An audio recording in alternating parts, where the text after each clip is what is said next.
if a human being is lucky, sometimes during their life they will ask themselves two questions. One, what is the purpose of my existence? And two, what happens to me after I die? And if they are luckier, they will find the answers in spirituality.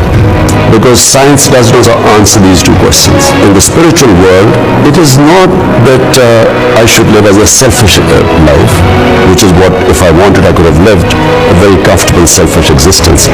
In the spiritual world, you are responsible. The more the Almighty gives you, the more responsibility you have towards other human beings.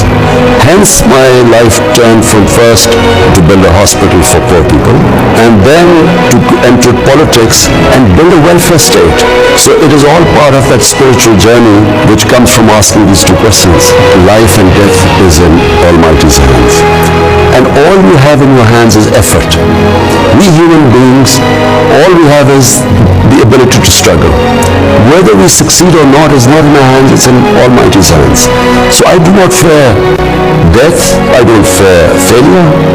All I know is that I will try my best, and once I've tried my best, I leave it to the Almighty. So whatever is His decision, I'll accept it as the will of God.